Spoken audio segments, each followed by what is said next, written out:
मृत्यु के पीछे।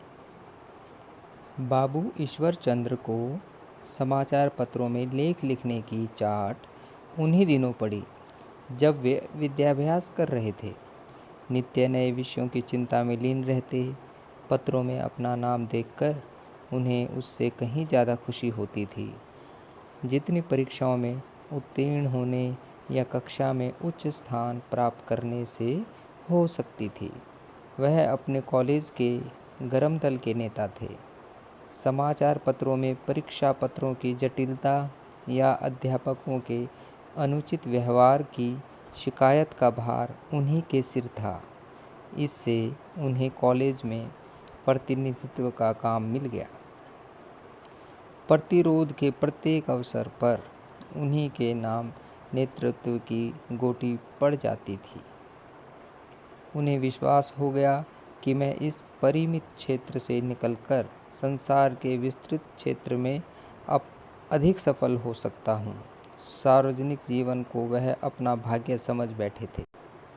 कुछ ऐसा संयोग हुआ कि अभी एमए परीक्षार्थियों में उनका नाम निकलने भी न पाया था कि गौरव के संपादक महोदय ने वानप्रस्थ लेने की ठानी और पत्रिका का भार ईश्वर चंद्र दत्त के सिर पर रखने का निश्चय किया। बाबूजी को यह समाचार मिला तो उछल पड़े। धन्य भाग्य कि मैं इस सम्मानित पद के योग्य समझा गया। इसमें संदेह नहीं कि वह इस दायित्व के गुरुत्व से भली भांति परिचित थे, लेकिन कीर्ति लाभ के प्रेम ने उन्हें बाधक परिस्थितियों का सामना करने पर उद्यत कर दिया। वह इस व्यवसाय में स्वातंत्र्य, आत्मगौरव, अनुशीलन और दायित्व की मात्रा को बढ़ाना चाहते थे। भारतीय पत्रों को पश्चिम के आदर्श पर चलाने के इच्छुक थे। इन इरादों के पूरा करने का सुअवसर हाथ आया। वे प्रेमोल्लास से उत्तेजित होकर नाली में कूद पड़े।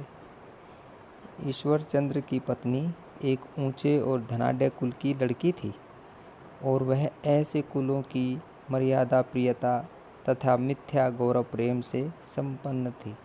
यह समाचार पाकर डरी कि पति महाशय कहीं इस झंझट में फंसकर कानून से मुंह न मोड़ लें। लेकिन जब बाबू साहब ने आश्वासन दिया कि यह कार्य उनके कानून के अभ्यास में बाधक न होगा तो कुछ न बोली। लेकिन ईश्वर चंद्र को बहुत जल्द मालूम हो गया कि पत्र संपादन एक बहुत ही ईर्ष्यायुक्त कार्य है जो चित्त की समग्र वृत्तियों का अपहरण कर लेता है। उन्होंने इसे मनोरंजन का एक साधन और ख्याति लाभ का एक यंत्र समझा था। उसके द्वारा जाति की कुछ सेवा करना चाहते थे। उससे द्रव्योपार्जन का विचार तक न किया था। लेकिन नौका में बैठकर उन्हें अनुभव हुआ कि यात्रा उतनी सुखद नहीं है जितनी समझी थी। लेखों के संशोधन, परिवर्धन और परिवर्तन, लेखकगण से पत्र व्यवहार और चित्ताकर्षक विषयों की खोज और सहयोगियों से आगे बढ़ जाने की चिंता ने उन्हें कानून का अध्ययन करने का अवकाश ही न दिया। सुबह को किताबें खोलकर बैठते कि 100 पृष्ठ समाप्त किए बिना कदापि न उठूंगा, किंतु ज्यों ही डाक का पुलिंदा आ जाता वे अधीर होकर उस पर टूट पड़ते। किताब खुली की खुली रह जाती थी। बार बार संकल्प करते कि अब नियमित रूप से पुस्तकावलोकन करूंगा और एक निर्दिष्ट समय से अधिक संपादन कार्य में न लगाऊंगा। लेकिन पत्रिकाओं का बंडल सामने आते ही दिल काबू के बाहर हो जाता। पत्रों के नोक-झोंक, पत्रिकाओं के तर्क वितर्क, आलोचना प्रत्यालोचना, कवियों के काव्य चमत्कार, लेखकों का रचना कौशल इत्यादि सभी बातें उन पर जादू का काम करती थी।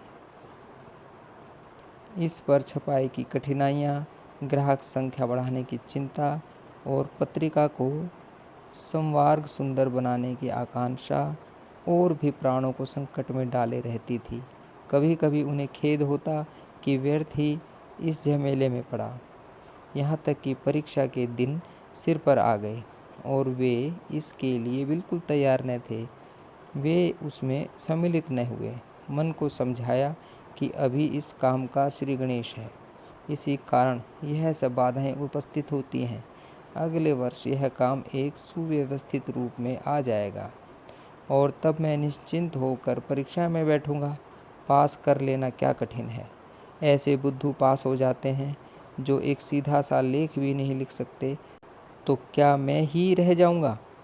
मानकी ने उनकी यह बातें सुनी तो खूब दिल के फफोले फोड़े। मैं तो जानती थी कि यह धुन तुम्हें मटिया मेट कर देगी, इसलिए बार बार रोकती थी, लेकिन तुमने मेरी एक न सुनी।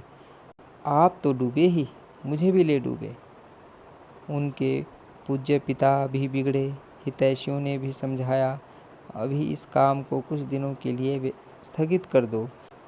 कानून में उत्तीर्ण होकर निर्द्वंद देशोद्धार में प्रवृत्त हो जाना। लेकिन ईश्वरचंद्र एक बार मैदान में आकर भागना निंदा समझते थे। हाँ, उन्होंने दृढ़ प्रतिज्ञा की कि दूसरे साल परीक्षा के लिए तन मन से तैयारी करूँगा। अतएव नए वर्ष के पदार्पण करते ही उन्होंने कानून की पुस्तकें संग्रह की, पाठ्यक्रम निश्चित किया, रोज नामचा लिखने लगे और अपने चंचल और बहानेबाज चित्त को चारों ओर से जकड़ा। मगर चटपटे पदार्थों का आस्वादन करने के बाद सरल भोजन कब रुचिकर होता है। कानून में वे घातें कहाँ, वह उन्माद कहाँ, वे चोटें कहाँ, वह उत्तेजना कहाँ, वह हलचल कहाँ। बाबू साहब अब नित्य एक खोई हुई दशा में रहते। जब तक अपने इच्छा अनुकूल काम करते थे, 24 घंटों में घंटे 2 घंटे कानून भी देख लिया करते थे। इस नशे ने मानसिक शक्तियों को शिथिल कर दिया। स्नायु निर्जीव हो गए। उन्हें ज्ञात होने लगा कि अब मैं कानून के लायक नहीं रहा और इस ज्ञान के कानून के प्रति उदासीनता का रूप धारण किया। मन में संतोष वृत्ति का प्रादुर्भाव हुआ। प्रारब्ध और पूर्व संस्कार के सिद्धांतों की शरण लेने लगे। एक दिन मानकी ने कहा, यह क्या की बात है, क्या कानून से फिर जी उचाट हुआ। ईश्वरचंद्र ने दुस्साहसपूर्ण भाव से उत्तर दिया, हाँ भाई, मेरा जी इससे भागता है। मानकी ने व्यंग से कहा, बहुत कठिन है। ईश्वरचंद्र, कठिन नहीं है, और कठिन भी होता तो मैं उससे डरने वाला न था, लेकिन मुझे वकालत का पेश पतित प्रतीत होता है। जो जो वकीलों की आंतरिक दशा का ज्ञान होता है, मुझे उस पेशे से घृणा होती जाती है। इसी शहर में सैकड़ों वकील और बैरिस्टर पड़े हुए हैं, लेकिन एक व्यक्ति भी ऐसा नहीं जिसके हृदय में दया हो, जो स्वार्थपरता के हाथों बिक न गया हो। छल और धूर्तता इस पेशे का मूल तत्व है। इसके बिना किसी तरह निर्वाह नहीं। अगर कोई महाशय जातीय आंदोलन में शरीक भी होते हैं तो स्वार्थ सिद्धि करने के लिए, अपना ढोल पीटने के लिए। हम लोगों का समग्र जीवन वासना भक्ति पर अर्पित हो जाता है। दुर्भाग्य से हमारे देश का शिक्षित समुदाय इसी दरगाह का मुजावर होता जाता है, और यही कारण है कि हमारी जातीय संस्थाओं की श्रीवृद्धि नहीं होती। इस काम में हमारा दिल न हो। हम केवल ख्याति और स्वार्थ लाभ के लिए उसके कर्णधार बने हुए हों, वह कभी नहीं हो सकता। वर्तमान सामाजिक व्यवस्था का अन्याय है जिसने इस पेशे को इतना उच्च स्थान प्रदान कर दिया है। यह विदेशी सभ्यता का निकृष्टतम स्वरूप है कि देश का बुद्धि बल स्वयं धनोपार्जन न करके दूसरों की पैदा की हुई दौलत पर चयन करता। शहद की मक्खी न बनकर चींटी बनना अपने जीवन का लक्ष्य समझता है। मान की चिढ़कर बोली, पहले तुम वकीलों की इतनी निंदा न करते थे। ईश्वरचंद्र ने उत्तर दिया, तब अनुभव न था, बाहरी टिमटाम ने वशीकरण कर दिया था। मान की, क्या जाने तुम्हें पत्रों से क्यों इतना प्रेम है। मैं जिसे देखती हूँ अपनी कठिनाइयों का रोना रोते हुए पाती हूँ। कोई अपने ग्राहकों से नए ग्राहक बनाने का अनुरोध करता है, कोई चंदा न वसूल होने की शिकायत करता है। बता दो कि कोई उच्च शिक्षा प्राप्त मनुष्य कभी इस पेशे में आया है, जिसे कुछ न सूझती, जिसके पास न कोई सनद हो न कोई डिग्री। वही पत्र निकाल बैठता है और भूखों मरने की अपेक्षा रूखी रोटियों पर ही संतोष करना पड़ता है।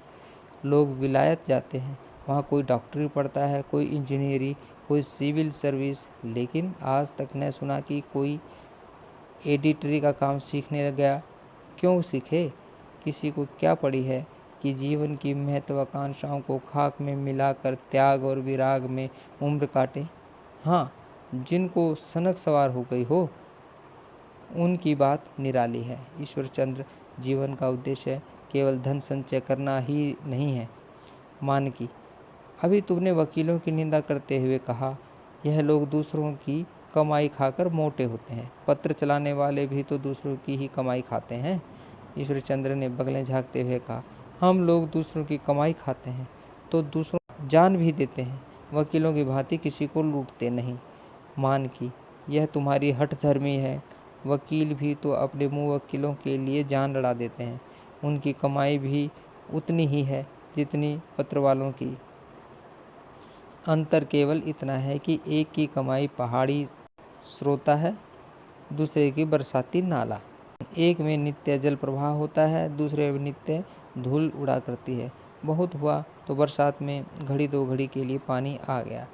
ईश्वर, पहले तो मैं यह नहीं मानता कि वकीलों की कमाई हलाल है, और यह मान भी लूँ तो यह किसी तरह नहीं मान सकता कि सभी वकील फूलों की सेज पर सोते हैं। अपना अपना भाग्य सभी जगह है। कितने ही वकील हैं जो झूठी गवाहियाँ देकर पेट पालते हैं। इस देश में समाचार पत्रों का प्रचार अभी बहुत कम है। इसी कारण पत्र संचालकों की आर्थिक दशा अच्छी नहीं है। यूरोप और अमेरिका में पत्र चलाकर लोग करोड़पति हो गए हैं।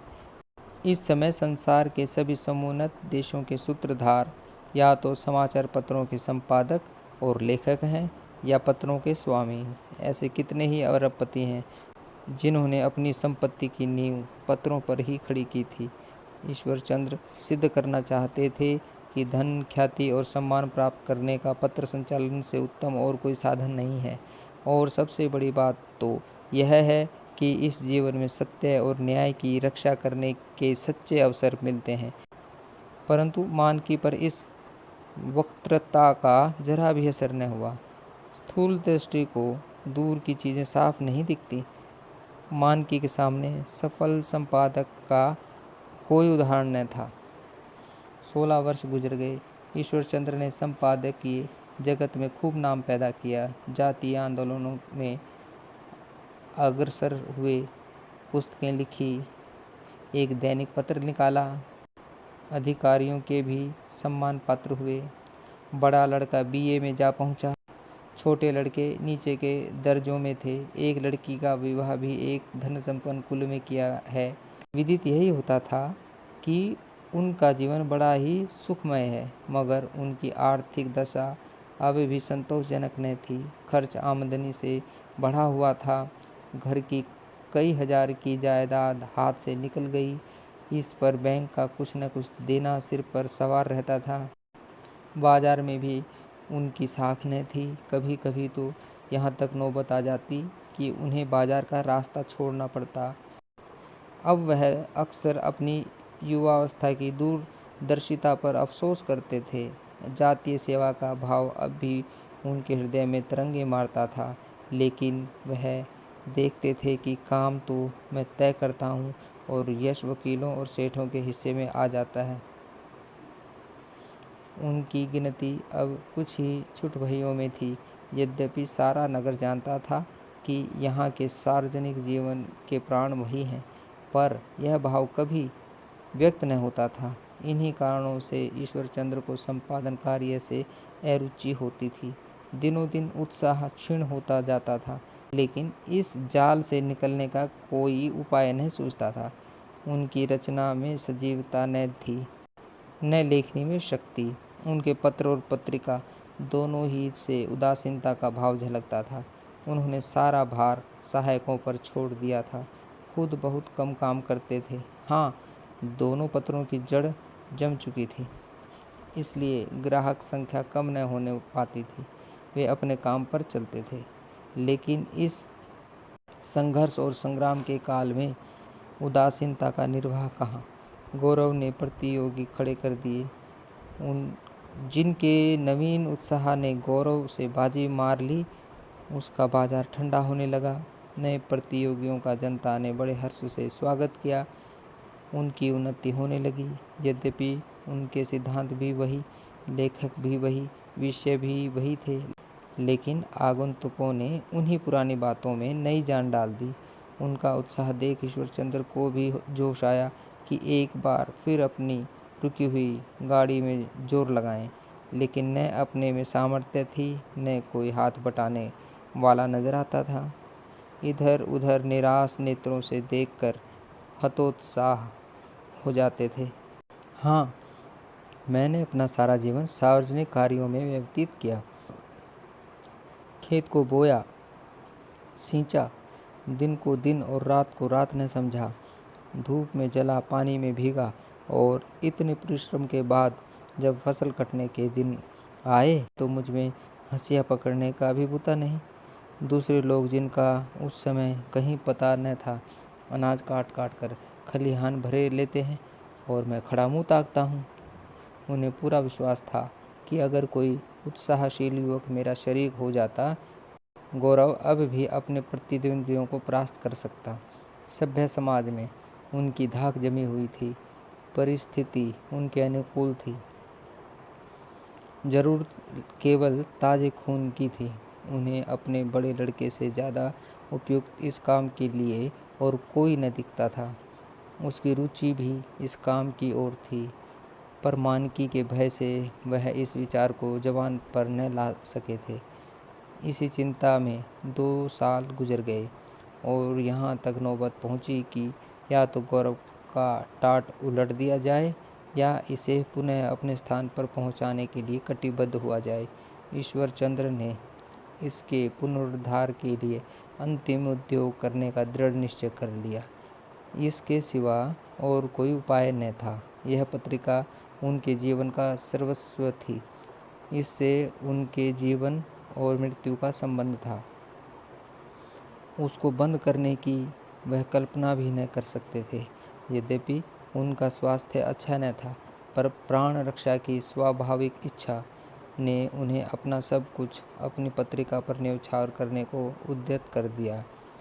फिर दिन के दिन लिखने पढ़ने में रत रहने लगे। एक क्षण के लिए भी सिर न उठाते। गौरव के लेखों में फिर सजीवता का उद्भव हुआ। विद्वजनों में फिर उसकी चर्चा होने लगी। सहयोगियों ने फिर उसके लेखों को उद्धृत करना शुरू किया। पत्रिकाओं में फिर उनकी प्रशंसा सूचक आलोचनाएं निकलने लगीं। पुराने उस्ताद की ललकार फिर अखाड़े में गूंजने लगी। लेकिन पत्रिका के पुनः संस्कार के साथ उनका शरीर और भी जर्जर होने लगा। हृदय रोग के लक्षण दिखाई देने लगे। रक्त की न्यूनता से मुख पर पीलापन छा गया। ऐसी दशा में वह सुबह से शाम तक अपने काम में तल्लीन रहते। धन और श्रम का संग्राम छिड़ा हुआ था। ईश्वरचंद्र की सदैव प्रकृति ने उन्हें श्रम का सपक्षी बना दिया था। धनवादियों का खंडन और प्रतिवाद करते हुए उनके खून में गर्मी आ गई थी। शब्दों में चिंगारियां निकलने लगी थी। यद्यपि यह चिंगारियां केंद्रस्थ गर्मी को छिन्न किए देती थी। एक दिन रात के 10 बज गए थे। सर्दी खूब पड़ रही थी। मान की दबे पैर उनके कमरे में आई। दीपक की ज्योति में उनके मुख का पीलापन और भी स्पष्ट हो गया था। वह हाथ में कलम लिए किसी विचार में मग्न थे। मानकी के आने की उन्हें भी आहट न मिली। मानकी एक क्षण तक उन्हें वेदना युक्त नेत्रों से ताकती रही, तब बोली, अब तो यह पोथा बंद करो, आधी रात होने को आई, खाना पानी हुआ जाता है। ईश्वरचंद्र ने चौंक कर सिर उठाया और बोले, क्यों, क्या आधी रात हो गई? नहीं, अभी मुश्किल से 10 बजे होंगे। मुझे अभी जरा भी भूख नहीं है। मानकी, कुछ थोड़ा सा खा लो ना।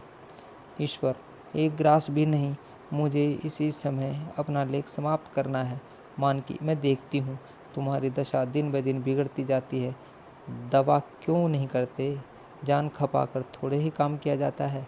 ईश्वर, अपनी जान को देखूं या इस घोर संग्राम को देखूं जिसने समस्त देश में हलचल मचा रखी है। हजारों लाखों जानों की हिमायत में एक जान न भी रहे तो क्या चिंता। मानकी, कोई सुयोग्य सहायक क्यों नहीं रख लेते? ईश्वरचंद्र ने ठंडी सांस लेकर कहा, बहुत खोजता हूँ पर कोई नहीं मिलता। एक विचार कई दिनों से मेरे मन में उठ रहा है, मगर तुम धैर्य से सुनना चाहो तो कहूँ। मानकी, कहो, सुनूंगी। मानने लायक होगी तो मानूंगी, क्यों नहीं। ईश्वरचंद्र, मैं चाहता हूँ कि कृष्णचंद्र को अपने काम में शरीक कर लूँ। अब तो वह एमए भी हो गया है, इस पेशे से उसे रुचि भी है। मालूम होता है कि ईश्वर ने उसे इसी काम के लिए बनाया है। मानकी ने अवहेलना भाव से कहा, क्या अपने साथ उसे भी ले डूबने का इरादा है?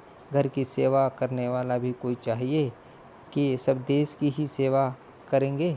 ईश्वर, कृष्णचंद्र यहाँ किसी से बुरा न रहेगा। मानकी, क्षमा कीजिए, बाज आई। वह कोई दूसरा काम करेगा जहाँ 4 पैसे मिलें। यह घर फूंक काम आप ही को मुबारक रहे। ईश्वर, वकालत में भेजोगी? पर देख लेना, पछताना पड़ेगा। कृष्णचंद्र, उस पेशे के लिए सर्वथा अयोग्य है। मानकी, वह चाहे मजूरी करे पर इस काम में न डालूंगी। ईश्वर, तुमने मुझे देखकर समझ लिया कि इस काम में घाटा ही घाटा है, पर इसी देश में ऐसे भाग्यवान लोग मौजूद हैं जो पत्रों की बदौलत धन और कीर्ति से मालामाल हो रहे हैं। मानकी, इस काम में तो अगर कंचन भी बरसे तो मैं उसे न जाने दूं। सारा जीवन वैराग्य में कट गया, अब कुछ दिन भोग भी करना चाहती हूँ। यह जाति का सच्चा सेवक अंत को जातीय कष्टों के साथ रोग के कष्टों को न सह सका। इस वार्तालाप के बाद मुश्किल से 9 महीने गुजरे थे कि ईश्वरचंद्र ने संसार से प्रस्थान किया। उनका सारा जीवन सत्य के पोषण, न्याय की रक्षा और प्रजा कष्टों के विरोध में कटा था। अपने सिद्धांतों के पालन में उन्हें कितनी ही बार अधिकारियों की तीव्र दृष्टि का भाजन बनना पड़ा, कितनी ही बार जनता का अविश्वास, यहाँ तक कि मित्रों की अवहेलना भी सहनी पड़ी थी। पर उन्होंने अपनी आत्मा का कभी हनन नहीं किया। आत्मा के गौरव सामने धन को कुछ न समझा। आत्मा के गौरव के सामने धन को कुछ न समझा। इस शोक समाचार के फैलते ही सारे शहर में कोहराम मच गया। बाजार बंद हो गए, शोक के जलसे होने लगे। सहयोगी पत्रों ने प्रतिद्वंद्विता के भाव को त्याग दिया। चारों ओर से एक ध्वनि आती थी कि देश से एक स्वतंत्र सत्यवादी और विचारशील संपादक तथा चारों ओर से एक ध्वनि आती थी कि देश से एक स्वतंत्र सत्यवादी और विचारशील संपादक तथा एक निर्भीक त्यागी देशभक्त उठ गया और उसका स्थान चिरकाल तक खाली रहेगा। ईश्वरचंद्र इतने बहुजन प्रिय हैं, इसका उनके घर वालों को ध्यान भी न था। उनका शव निकला तो सारा शहर गण्य अगण्य अर्थी के साथ था। उनके स्मारक बनने लगे, कहीं छात्रवृत्तियां दी गईं, कहीं उनके चित्र बनवाए गए, पर सबसे अधिक महत्वशील वह मूर्ति थी जो श्रमजीवियों की ओर से प्रतिष्ठित हुई थी। मानकी को अपने पतिदेव का लोक सम्मान देखकर सुखमय कुतूहल होता था। उसे अब खेद होता था कि मैंने उनके दिव्य गुणों को न पहचाना, उनके पवित्र भावों और उच्च विचारों की कद्र न की। सारा नगर उनके लिए शोक मना रहा है। उनकी लेखनी ने अवश्य इनके ऐसे उपकार किए हैं जिन्हें ये भूल नहीं सकते, और मैं अंत तक उनका मार्ग कंटक बनी रही। सदैव तृष्णा के वश उनका दिल दुखाती रही। उन्होंने मुझे सोने में मढ़ दिया होता, एक भव्य भवन बनवाया होता या कोई जायदाद पैदा कर ली होती तो मैं खुश होती, अपना धन्य भाग समझती। लेकिन तब देश में कौन उनके लिए आंसू बहाता, कौन उनका यश गाता। यहीं एक से एक धनिक पुरुष पड़े हुए हैं, वे दुनिया से चले जाते हैं। और किसी को खबर भी नहीं होती। सुनती हूँ पतिदेव के नाम से छात्रों की वृत्ति दी जाएगी। जो लड़के वृत्ति पाकर विद्या लाभ करेंगे वे मरते दम तक उनकी आत्मा को आशीर्वाद देंगे। शोक। मैंने उनके आत्मत्याग का मर्म न जाना। स्वार्थ ने मेरी आंखों पर पर्दा डाल दिया था। मानकी के हृदय में ज्यों ज्यों ये भावनाएं जागृत होती थी उसे पति में श्रद्धा बढ़ती जाती थी। वह गौरवशाली स्त्री थी। इस कीर्तिगान और जन सम्मान से उसका मस्तिष्क ऊंचा होता जाता था। इसके उपरांत अब उसकी आर्थिक दशा पहले की सी चिंताजनक न थी। कृष्णचंद्र के असाधारण अध्यवसाय और बुद्धिबल ने उनकी वकालत को चमका दिया था। वह जातीय कामों में अवश्य भाग लेते थे। पत्रों में यथाशक्ति लेख भी लिखते थे। इस काम से उन्हें विशेष प्रेम था, लेकिन मानकी हमेशा इन कामों से दूर रखने की चेष्टा करती थी। कृष्णचंद्र अपने ऊपर जब्र करते थे। माँ का दिल दुखाना उन्हें मंजूर न था। ईश्वर की पहली बरसी थी। शाम को ब्रह्मभोज हुआ। आधी रात तक गरीबों को खाना दिया गया। प्रातःकाल मानकी अपनी सेज गाड़ी पर बैठकर गंगा नहाने गई। यह उसकी चिर संचित अभिलाषा थी, जो अब पुत्र की मातृभक्ति ने पूरी कर दी थी। यह उधर से लौट रही थी कि उसके कानों में बैंड की आवाज़ आई और पहले कोतल घोड़ों की माला थी, उसके बाद अश्वारोही स्वयंसेवकों की सेना, उसके पीछे सैकड़ों सवारी गाड़ियाँ थी। सबसे पीछे एक सजे हुए रथ पर किसी देवता की मूर्ति थी। कितने ही आदमी इस विमान को खींच रहे थे। मानकी सोचने लगी, यह किस देवता का विमान है? न तो रामलीला के ही दिन है, न यह रथ यात्रा के। सहसा उसका दिल जोर से उछल पड़ा। यह ईश्वरचंद्र की मूर्ति थी, जो श्रमजीवियों की ओर से बनवाई गई थी और लोग उसे बड़े मैदान में स्थापित करने के लिए जाते थे। वही स्वरूप था, वही वस्त्र, वही मुखाकृति। मूर्तिकार ने विलक्षण कौशल दिखाया था। मानकी का हृदय बांसों उछलने लगा। उत्कंठा हुई कि पर्दे से निकलकर इस जुलूस के सम्मुख पति के चरणों पर गिर पड़ूं। पत्थर की मूर्ति मानव शरीर से अधिक श्रद्धास्पद होती है, किंतु कौन मुंह लेकर मूर्ति के सामने जाऊं?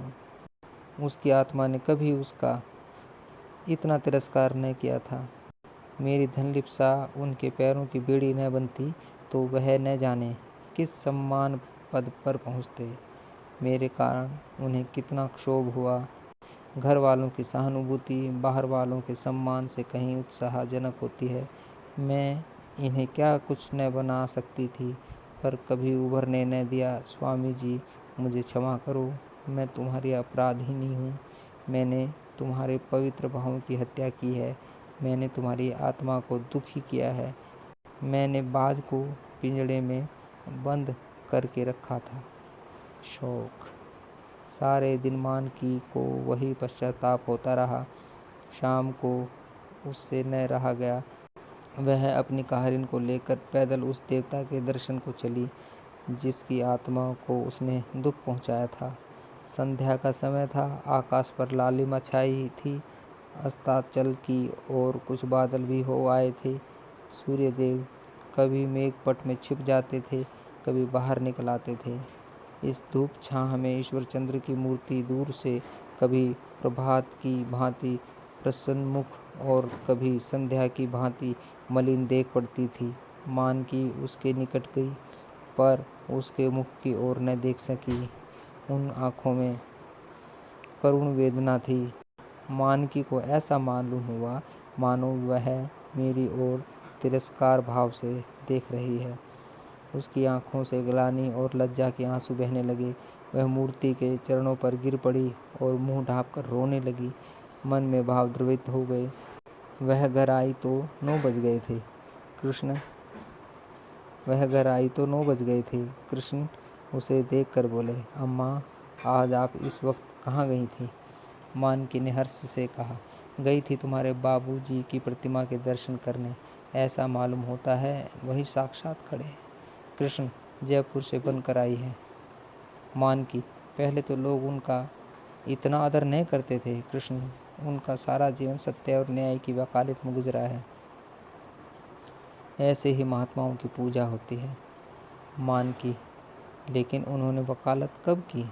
हाँ, कृष्ण, हाँ, यह वकालत नहीं की जो मैं और मेरे हजारों भाई कर रहे हैं, जिससे न्याय और धर्म का खून हो रहा है। उनकी वकालत उच्च कोटि की थी। मान की, अगर ऐसा है तो तुम भी वही वकालत क्यों नहीं करते? कृष्ण, बहुत कठिन है। दुनिया का जंजाल अपने सिर लीजिए, दूसरों के लिए रोइए, दीनों की रक्षा के लिए लठ लिए फिरिए, और इस कष्ट, अपमान और यंत्रणा का पुरस्कार क्या है? अपनी जीवन अभिलाषाओं की हत्या। मान की, लेकिन यश तो होता है। कृष्ण, हाँ, यश होता है, लोग आशीर्वाद देते हैं। मान की, जब इतना यश मिलता है तो तुम भी वही काम करो। हम लोग उस पवित्र आत्मा की ओर कुछ सेवा नहीं कर सकते तो उसी वाटिका को चलाते जाएं जो उन्होंने अपने जीवन में इतने उत्सर्ग और भक्ति से लगाई। इससे उनकी आत्मा को शांति होगी। कृष्णचंद्र ने माता को श्रद्धामय नेत्रों से देखकर कहा, करूं तो, मगर संभव है? तब यह टीम टाम न निभ सके। शायद फिर वही पहले की सी दशा हो जाए। मान की, कोई हरज नहीं, संसार में यश तो होगा। आज तो अगर धन की देवी भी मेरे सामने आए तो मैं आंखें न नीची करूं। धन्यवाद।